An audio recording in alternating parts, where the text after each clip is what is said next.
TNKR Media.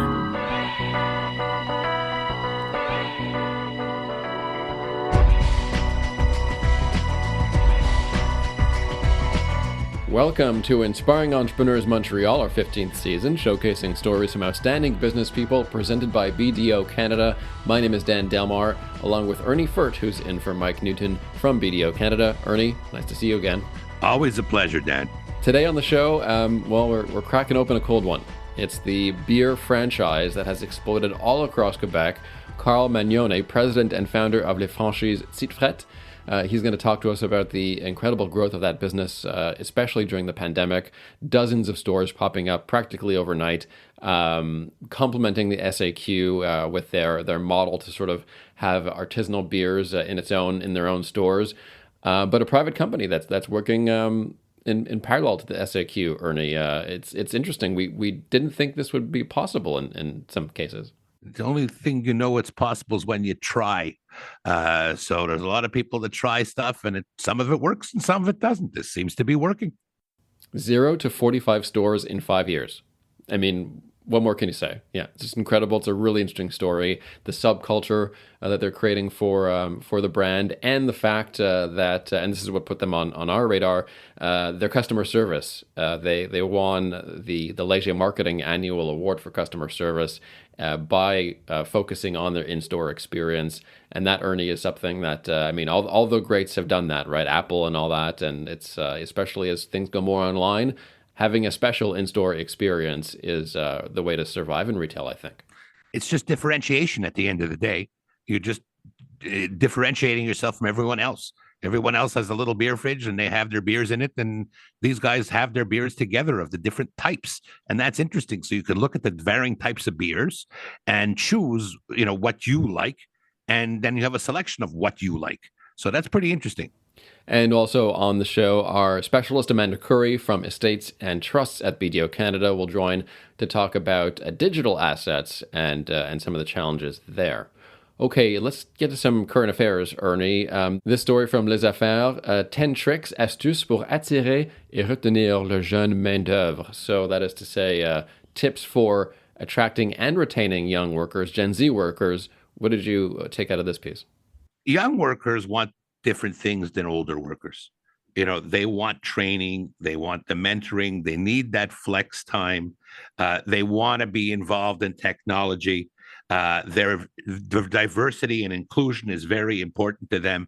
And in addition, benefits that everybody wants, like the group insurance, employee discounts, they want that. They want to have a good work atmosphere, a socially responsible company.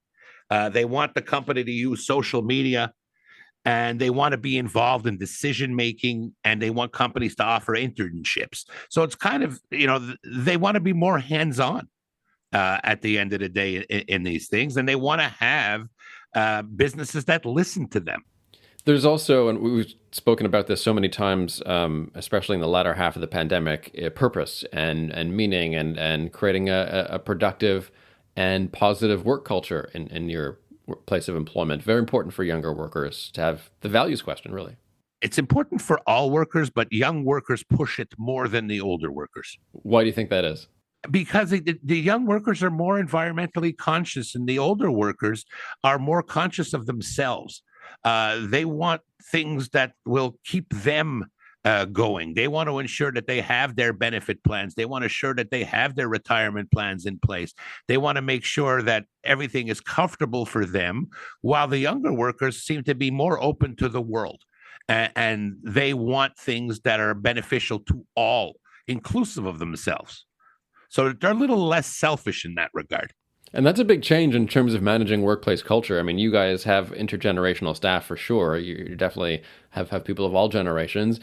How do you create a climate that's good for everyone? You have to create a mix of stuff, and people at the end of the day have to realize that your Gen Z workers are working for millennials and for baby boomers to a certain extent, and everybody has to learn how to speak to one another, and that's always a very difficult thing cross generationally to see who wants to speak to each other and how they're going to approach it. This story you wanted to get to, Ernie, from Inc.com. Leverage the power of gratitude in your business from a psychological standpoint. In recent years, just being grateful and counting your blessings, so to speak, even if it's in the secular sense, is positive psychology. Everybody wants to be thanked at the end of the day. You do a good job. You want recognition for that. It doesn't necessarily have to be financial recognition. It has to be a thank you. We're happy. We're happy that you're doing this. The client is really pleased. The customers are pleased, and employees really take a lot out of that. And they lack of recognition is one of the reasons people leave a job, because they're not appreciated or they don't feel appreciated.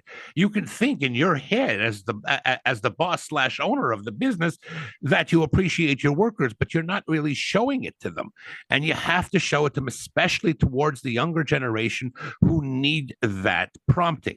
There have been some studies on this question, I remember vaguely, and they've shown that people would often take $10, $15, even $20,000 less at a job if they felt like they were appreciated and they were part of a positive work culture.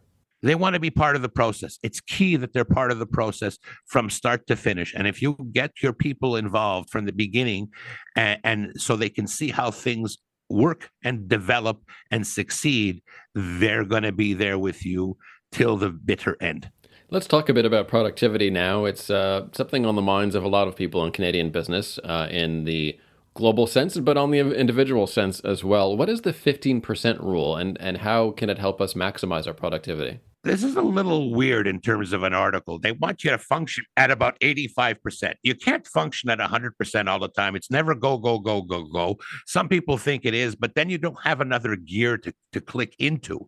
So if you function back at an 85% capacity, you got to pay attention to your body clock. You have to see, what are you doing and when should you be doing it? Are you doing your heady work at the end of the day? Are you answering emails at the end of the day? Figure out when you're best. Most people are best in the morning. So do your heady work in the morning. Organize the days in terms of the tasks, and you'll do some of the more mundane work at the end of the day when you're tired. You'll answer certain emails at the end of the day, obviously not the emergency ones. Stop being on autopilot. You just got to allocate your time efficiently, and align your times for the best results. And you have to manage your decision fatigue. You make the important calls in the morning. Discussions, important work in the morning before you get tired. I want to talk a bit about productivity as a nation now. That's coming up a lot in recent weeks in political commentary. I'm curious about your thoughts on this, Ernie. This is from The Conversation, a commentary site, and the author is writing about, the author's Barry Cross, Queen's University in Ontario, writing about our lagging productivity. And he says that Canada is currently ranked 18th, its GDP per hours worked at 42.5. Compared with the United States, we often like to compare ourselves to the States, Canada's productivity has diminished by 9% between 2000 and 2022, falling roughly 72% of that of the US. Why are we less productive than our closest neighbors? That's a great question, but there is no one answer to that. At the end of the day, people are still recovering from the pandemic, and they're trying to find their way around. And they found different things to do during the pandemic, so they're not necessarily going back to the traditional workplace, whether it be from home or whether it be from the office. So less people are working. More people are assuming more tasks, making them more tired and less productive at the end of the day. Over across in Europe, they're talking about 4-day work weeks, and 4-day work weeks are interesting because you're cramming stuff in a 4-day work week that you would ordinarily do in a 5-day work week. And a lot of people are happier. The happier people are, the more productive they are. But US is not doing a 4-day work week. So their productivity, I'm not sure how that is being evaluated and measured, because you would think that Canada and the US would be close, although the US it has always been far ahead in terms of productivity, just because they work more hours. And this topic we'll surely get to when Mike comes back. We'll have a fight about this, I'm sure. But what about the return to the office, hybrid work? Is that affecting Canada's productivity lately? I think it's affecting Canada's productivity because the older generation, may want to return to the office, may not want to return to the office. But there was an article where the survey says basically that the baby boomers are more interested in working from home. The reasons is they're saving time from the traveling, they're saving money, and there's less distraction for them. So all of that, like I said earlier, all of that relates to them. Okay, they're talking about saving time and saving money, not saving energy for the world. Okay, they're talking about them, so they're looking towards themselves. This is where that 4-day work week will gain some traction. People want to have meetings, but they don't want to have too many meetings. They want to have meetings, but they want to have those meetings in the office because they're more productive in the office than on Zoom, where everybody's looking at their emails and other stuff, and the dog is crossing the street, et cetera, et cetera. So that's an interesting thing. Speaking of productivity, Ernie, I mean, what a great guest to have on that front. In 5 years, Tite Frette went from 0 to 45 franchises. Just incredible growth. Karl Magnone, president and founder of Les Franchises Tite Frette. Karl, welcome to Inspiring Entrepreneurs. Hi, thank you for the invitation. Ernie, I discovered Karl and the business, and I thought we had to have him on because I started seeing the franchises everywhere popping up. And then they won this really prestigious customer service award from Leisure Marketing really recently. Karl, let's dig in. And first, just tell us what is Tite Frette? The easiest question first. Yeah, so Tite Frette is basically a beer store, kind of like we have in Ontario, called the beer store. But it's basically exclusively for microbrewery products, Quebec wines, Quebec ciders, hydromels, and products from like the artisanal side of Quebec producers.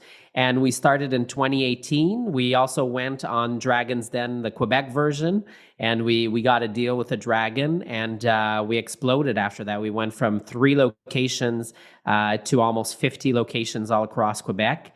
And yeah, so that's our main focus. I read somewhere that it says you want it to be the SAQ of beer. Yeah. So that I found that very interesting that you want it to be the SAQ of beer. Yeah. So how is that going? Yeah, the concept with that is to say, when you guys think of buying wine, you think of going to the SAQ. So we wanted customers to say, when I think of buying beer, I go to Tite Frette. Yeah, because nobody wants to go to Khoury de Dépanneur to get their wine. Exactly. So you go to SAQ. So you want to just get that little appeal for people. Now you have franchises all over the place. Yeah. What I didn't see is any franchises in Montreal. Okay. Yeah, we did have franchises in Montreal. Unfortunately, the market in Montreal is very difficult. It's a market where people are very location-based. There's a lot of offer in Montreal where there's a lot of groceries and specialized dépanneurs that offer microbreweries. So it's a very competitive market. But we will go back later on with our new business model that we've developed over the last few months with this hard economy. And I think this time it's going to be a hit. I look forward to it because I want you to explain that new business model a little bit to everybody listening. Yeah. Well, basically, with any great company, think of Procter & Gamble during the Great Depression, think of Ford during the Great Depression, Apple. Diversification was part of the most important factor of their success through any inflation or economic difficulties. And what we've noticed within the last 2 years, and you can ask any specialist like Nielsen IQ that really does a lot of research, the beer industry has been in a dramatic drop. The AMBQ, which is the Association of the Microbreweries in Quebec, have stated, I think it was last July, that it was about a 15% drop on average in sales for the beer industry, for the microbrewery industry. And the beer consumption overall is also going down because there is a lot of education on being careful with the consumption of alcohol, really lowering that quantity. And that's okay. We always believe that it's better to do tastings than to over drink. It's our way of teaching people to drink as well. But it did have an impact on sales in beer. And so within a business model like mine, which is 95% of our sales beer, when you have a dramatic increase like that, it's directly a decrease in sales. And so we had to diversify. And so our business model that we've been developing, and we're working with the Groupe Blanchette, which is behind huge brands like Chocolato, Thai Zone, Shaker, which everybody knows, Bière et Frites in Quebec City, which is extremely well known. They created a new concept called Sugar Daddies. And it's basically, it's a play on the word sugar. And basically it's a concept where it's a store where you have a whole bunch of really cool exotic candy and drinks. And it's really leaned towards our nostalgia. It's like old brands. It's really cool. It's a lot of, athletes and stars that have their products. And it's all imported from everywhere across the world. And so what we've developed is kind of like a co-branding. It's like a coexistent of two brands together. You've seen this type of existence with Taco Bell and Kentucky Fried Chicken. They did those double concepts in one store. You saw it with Baskin Robbins and Dunkin' Donuts, both combined together. You saw Joe Fresh within Loblaws. You saw Rachel Berry in IGA. So it's the same concept that we've developed. And what it does now is that we have something for the whole family. We have, all the terroir products, the beer, the wine, the cideries, etc., for the adults. And then on the other side, very well labeled, you have for the kids zone, for the adolescent zone, all the sugar. But the funny part is the adults consume as much sugar as the kids. Karl Magnone joins us from Tite Frette, the franchise beer store, and groceries and snacks too, I guess now. Karl, let's focus on the stores. I mentioned that you guys were the recipient of a really positive survey from Léger Marketing. They do this annually to rate the customer service in Quebec businesses. You were number one. Kind of came out of nowhere on the rankings. What are you guys doing right? What's going on there? I think, we've always been extremely close to our customers. Our customers on a regular basis can spend 15 to 45 minutes in our stores. And you know what? It's not just shopping around, it's talking to our franchisees and the owners. And so that relation to our customers really make that we have strong connections with them. We have franchisees that are extremely passionate about what they're doing. And the other thing is the way that we set up the business. Part of the evaluation is also the experience, not only, the connection with the staff, et cetera, but, we were one of the first in Quebec that decided to put everything by category. So, for example, you want blonde beers, they're all at the same location. You want white beers, they're all at the same location. The wine is all together. It's separated by color as well. So you really have like an overall experience that's great. And we do things like Les Samedis Découvertes, which is basically Saturday free tastings. So we have literally free tasting events where people come, they can meet the microbrewery, learn about the microbrewery, and literally drink for free. So it's little events like this and little touches of the way we organize things that makes a big difference. I found that interesting. I like the look of the store that I saw on the website, and if the candies and beverages actually are become more of a hit, you can also partner with dentists next door. So that would be interesting. Now, what was your experience on Dragon's Den? How did you decide to do that? And did you enjoy that experience? Obviously, you were successful at it because you got a dragon to support you. But tell me about that. It was a great experience, extremely nerve-wracking, extremely stressful, very long process as well. I think we had over 6 interviews. We had to redo our pitch in front of different people like 3 times. And then what you see on TV is 10 minutes of almost an hour of filming. So it's very condensed. And there's a lot of things that they don't show because of the fact that it's time restricted. So it was a very, very interesting experience. It was fun. It was also an exchange with all of the dragons where they gave us, their comments, their suggestions, their viewpoints. So it was very good. And overall, it was a positive experience for us. Obviously, it propelled us to be able to open all those stores. And to business owners that are wondering if they should go, I say you should go. Just at least because it really practices your elevator pitch. It really makes you think as well, because sometimes you feel like you have the best business in the world. You go there and they tell you completely otherwise. And I think sometimes business people, they need that. They need to be sometimes told if it's not a good idea, or if it is, or if there's something that they're doing wrong. So overall, it was a great experience. And how did you decide which microbreweries to bring in and which ones? It seems like you're private labeling some of them. Yeah. How are you doing all that? How are you making those decisions? It's all based with the franchisees and with what the customers want. So it's really a mix of all that. There's a lot of surveys that are done. There's a lot of stats that are collected as well, especially, for example, if it's a microbrewery that's doing extremely well, it's definitely a microbrewery that we want to have. Sometimes we also put in new microbreweries to give them a chance to actually get known all across Quebec. Actually, we're a big platform for that. When the new microbrewery comes and they have no locations and they want to be everywhere in Quebec at once, they can work with us and do that. So it's a mix of all of that. And yes, on the personal brand, very funny stories. In 2018, when we opened, people kept coming in the store and saying, "Oh, we thought you had your own beer," and so it was coming from the customers. And so we said, "Okay, well, let's work on that." So we developed our beers, and honestly, it's crazy. Some stores, up to 30% of their sales is our beer. Yeah, because I think it's a great name. Yeah. Because everybody wants a Tite Frette now and then. Exactly. Yeah. And in English, it's a cold one, right? So yes, it's a cold one.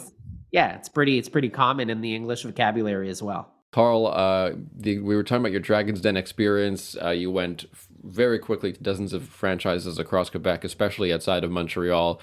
So very, very rapid growth and impressive growth. How is this allowed, if I may be frank? Because a lot of people assume the SAQ had a monopoly on beer and wine, but here you are. Yeah, I think there's a lot of rules and regulations in Quebec on alcohol that are very misunderstood. There's a lot of constraints in Quebec, but for the beer industry, it's a little bit less constraining, where the microbreweries are allowed to sell in dépanneurs and groceries, pretty much everywhere they want, except markets right now. But it's something that they're working on. And so we were capable of doing that. It's actually the opposite, where we lack certain possibilities where other locations in Canada, for example, in the Maritimes, they're even allowed to sell all the hard liquor. So you can find hard liquor in dépanneurs and in groceries, which is something that we would like here too, because obviously for two different reasons. Number one, it would help our stores, clearly. And number two, the distilleries right now are kind of dependent on the SAQ sales, and the SAQ cannot take every single distillery. So there is some limitation there, and it would offer up another way for distilleries to become more financially independent. So do you have to report to the SAQ and a regulatory environment? How do you have to do that? And how do they make sure that you're doing what you're supposed to be doing and you're still making money? The SAQ and the RACG, which is the regular la Régie des alcools du Québec, work together to create the rules with the government on legislation on alcohol. But we don't have to talk to the SAQ. We only talk to the government body, which is the RACG. And we don't need to do anything particular except follow the rules of the law of the alcohol, have our permit renewed. They verify that we follow the rules in our stores, but there's nothing that's done with the SAQ at all. Are there any crazy rules that they want you to follow that are difficult to comply with? Well, for example, you've probably noticed that companies like Walmart in the States have alcohol, but in Canada, in Quebec particularly, they have no alcohol. So one of the rules that people don't know about is that you need to have a certain amount in dollars of groceries, and that amount of dollars needs to be over 51% of your inventory. That means that, for example, Walmart, they have a lot of groceries, but what they have more is non-grocery items. So if you look at everything else, baby products, clothes products, electronics, they have decorations, they have pharmacy, all that is exceeding the grocery amount. So because it's exceeding the grocery amount, they're not allowed to sell alcohol under the Quebec law.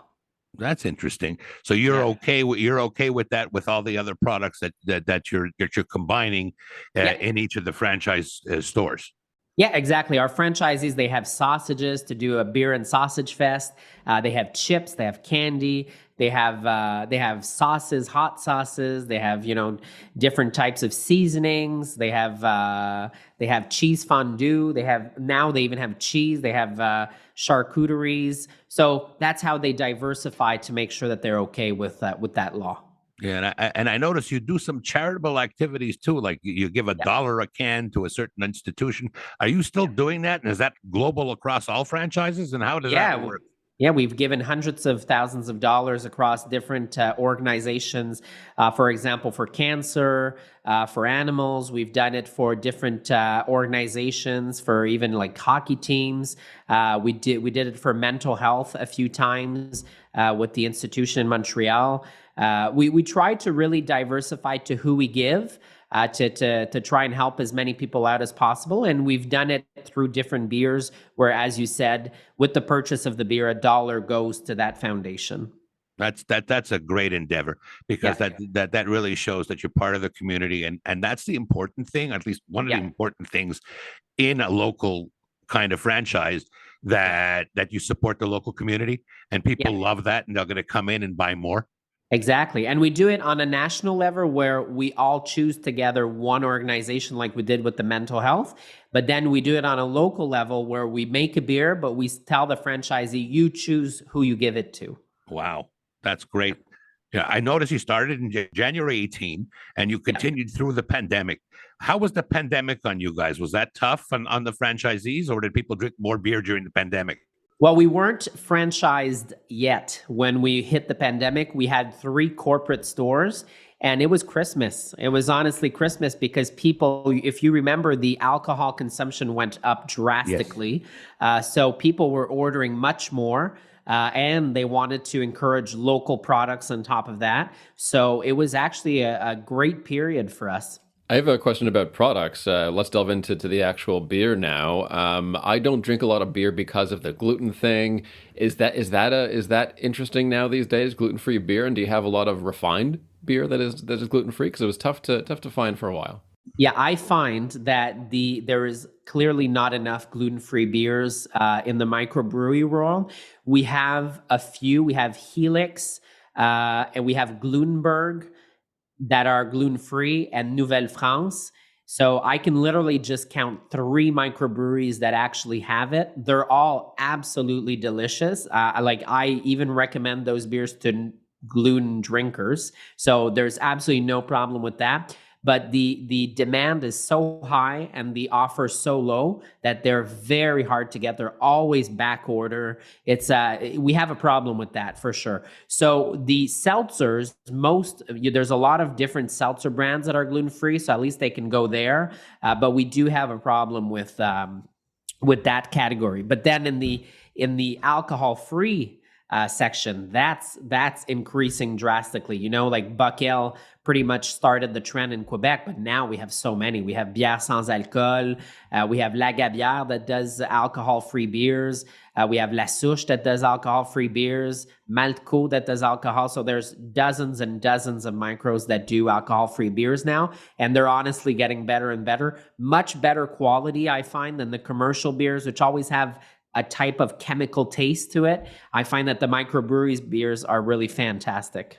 Are you trying to influence your suppliers to produce certain products, like such as this, a gluten-free beer with alcohol? Yes, but unfortunately the technology is very different. The ingredients are very different, and you need to be certified also that you have no gluten, right? There's different things in terms of the law that you have to be careful with. I see you participated in beer festivals over the time. I guess that's in partnership with your producers. Yeah, exactly. We do actually a lot of festivals, and we feel that it's a great way to get the community to know it. But we also have our own festivals called Le Festival de la Tite Frette. We have one coming up in Quebec the 21st of October, and it's really cool. It's like little events where it's free to get in. You only pay if you drink. And so for your drinks, basically, and you have you have music and bands and everything, and it's a very nice way to meet the locals and to taste different types of beers. It's interesting, Ernie. We had Safari Condo a few weeks ago, and they have their own little festival every year. And we were saying how, creating that festival culture, subculture, really helps a brand. So you're going for it, Karl? Yeah, exactly. Yeah. And let's just add a couple more questions for Karl on the podcast. Ernie? I noticed that you won a prize called the Prix Wow in 2023. What was that all about? It was basically an experience calculator where they actually talked to a whole bunch of companies and not companies but customers to see what was their favorite companies, their favorite experiences. They had a whole bunch of different criterias, and they came up with basically the top companies with the best evaluations. Wondering about the SAQ as well. Do you know if you're on their radar, or are you eating into their market share? Actually, I actually have a direct line of conversation with Catherine Dagenet, which is the president of the SAQ, and we actually converse through email and phone together. And I have a lot of respect for what she does, and she has respect for what I do. And I really believe that we're very complementary because the SAQ did a great job at putting Quebec products more forward. But it's a very hard culture because the SAQs all have sales objectives, right? And they have their objectives for the managers are based on profit margins, on sales. And unfortunately, Quebec products have lower profit margins than international products where they can set their own margins. And so it's very difficult, right, to bring to the culture the fact that you need to promote local products, but yes, it will affect your margins. And so it's kind of like a very, very unique balance. And the other thing is that they don't push beer as much as we do, right? And our wine sector is not even 5% of our sales. So their beer is not even 2% of their sales, So it's a perfect match. It really, and in fact, we are actually often located right in front or right beside the SAQ. I'm thinking of Carrefour Laval. We literally share the same door. So, and they've never objected of us becoming like neighbors. So I think that it's a great synergistic relation. It's very interesting. Hypothetically, if you wanted to create this business for organic wines, just focus on wines, could you do it? We could, definitely. But I still believe that the SAQ is always going to come on top in terms of, of wine, because it's such a habit in people's lives to just go to the SAQ for liquor and wine. And maybe they'll grab a beer, but it's more rare. So I think it's better for us to focus on that market instead of the other one. Karl Magnone, president and founder of Les Franchises Tite Frette, the beer store that has exploded across Quebec. Really inspiring story. And we'll have his one piece of advice for inspiring entrepreneurs in a few minutes. But first, let's check in with our BDO specialist, Amanda Khoury, manager, estates and trusts at BDO Canada. Amanda, welcome back. Hi, everyone. Always great to be back. Ernie, it's worth reminding people at least a couple times this season how important wills and estates are in terms of managing your own finances and succession plans for businesses. Absolutely. There's so many people who don't take the time to do their wills or estate planning, and Amanda is there to help them through this process. And through this process, I'm sure you've seen all kinds of exciting things and had all kinds of questions. And I think one of the questions that I want to pose is, what do you do about your digital assets and any virtual intellectual property that you may have? Yeah, that's like a really good question. And it's actually one that seems to be coming up more and more today. Many people forget about, what we like to call their intangible assets when setting up and discussing their estate plans. So I guess just for everyone to understand what I mean by a digital asset. So it's really your digital inventory, like your photos on a variety of different cloud services, your music that you have on different streaming services, such as Apple Music or Spotify, your email addresses, social media accounts, and even your financial accounts. Some banks are purely online based, like Tangerine, for instance. So when discussing your digital assets, we're also including, any domain names you might have purchased, digital currencies that really became popular, I would say, since 2019, 2020. and even people who have subscriptions to online games. So a lot of social media sites, one of the biggest ones, like let's say the Facebook group, and quite a few cloud services offer legacy management features. So in their settings, when you're setting up your account, you can appoint someone and provide them with specific permissions that forms part of your legacy plan. But let's say if you don't have this option, but you want to leave your digital assets to someone or to manage them, you have to make sure your executor of your will can access them, or you want to nominate someone to manage the accounts on your behalf. So you want to make sure that in your will, you have instructions for all your digital accounts and ways to access them. That seems to really be something that's forgotten when we look at documents prepared with someone's will or even their power of attorney documents. There should always be a list of assets, but what's missing is their digital inventory and subscriptions. Another option that we're seeing more and more now is there are, like Apple, for instance, has family sharing accounts. So you have one account that has many different people. I believe it's up to let's say 6, where everyone can easily access. So that's also a great option. If God forbid one day one passes away, the other family members have access to those accounts. In terms of access to those accounts, it's also important there's a list of passwords somewhere. Okay, yes. That is imperative. Crucial, yes. Let's go simple for a second. Many people have joint bank accounts with their spouse. And what happens to that when somebody dies? Is the account frozen? How does that work? So it's not frozen for the surviving account holder. And I think that's what the misconception is a lot of the times. So banks in Quebec, I'm speaking strictly for Quebec, banks in Quebec have to transfer upon request the surviving holder's share of the account. So that's normally, let's say, 50% of the balance. The deceased's share, however, will then be what we all can assume is frozen until it is transferred to their estate account by the liquidators. So for the surviving holder, like we can guess, the account will be changed from a joint account to a sole named account holder. And I will just mention though, I know that more and more now with that confusion, banks and even those involved in estate planning, so such as myself, we're slowly moving away from the advice of joint accounts. If we're going to recommend something where someone wants another individual to have access to their account or give permissions to that individual, we like going the power of attorney route. So you appoint someone to have power of attorney on your accounts for your lifetime. And we see that it's much better suited, especially for later on. Yeah, but power of attorney is not ownership. No, but it gives you all the access that you're kind of initiating when you're giving someone a joint account. It's really so you both have access and you both can access and do things on that account. So why not just give power of attorney? Understood. And when you want to prepare an estate plan, are there documents you have to bring to see you or to see anybody who's doing this kind of stuff? Yeah. So I guess when you can look at it as when you're thinking about your estate plan, I think people all automatically assume that it's just your will.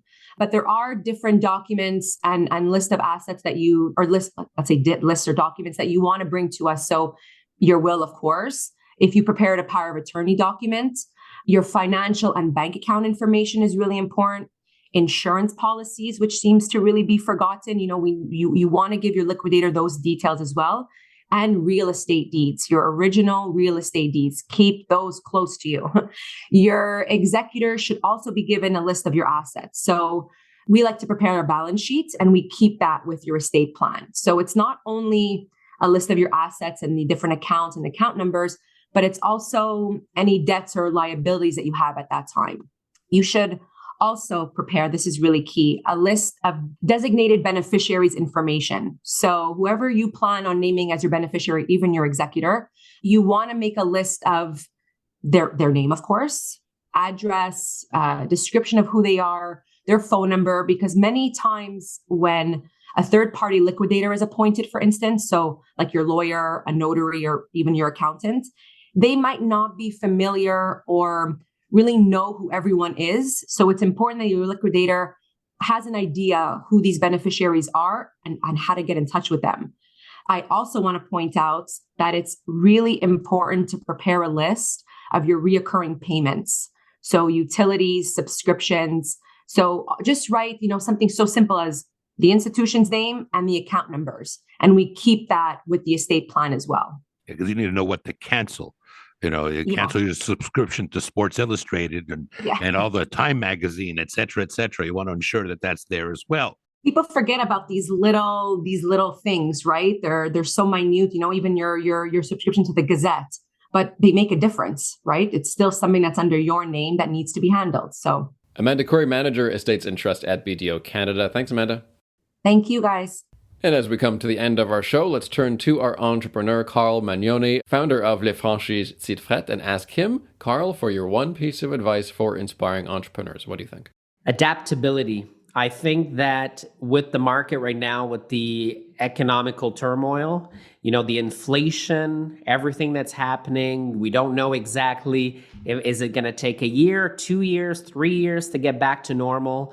I think that entrepreneurs need to prepare themselves. They need to be very adaptable, and they need to listen to their customers and listen to the market and to really see how they can adapt to it. I think that with every economic crisis, there's businesses that die and there's businesses that come on top. And the businesses that come on top, they come on top strong. I always give the example of Ford Motor Company, which literally almost died, but through diversification, better processes, new marketing strategy, all of that combined, they were able to become one of the best and most important manufacturers of automobiles in North America. And I think anybody can do that with their own business by being smart, by being careful, but by changing and adapting their business to what the market requires today. Thanks very much, Karl. And Ernie, such an interesting story. I mean, award-winning customer service. They've got their marketing down pat. And then the crisis happens, responding to it, and creating that subculture to grow even in times of crisis. A really inspiring story. It's a great story, and it just makes me thirsty, actually.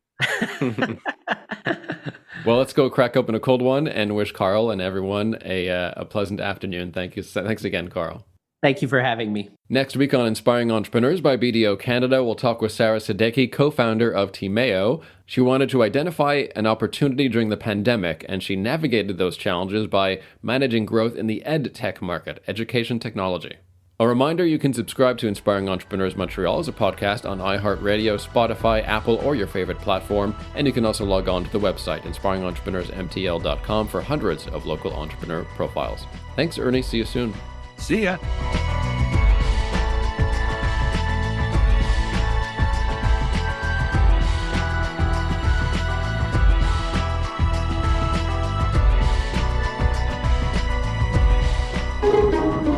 This has been a production of TNKR Media. Good talk.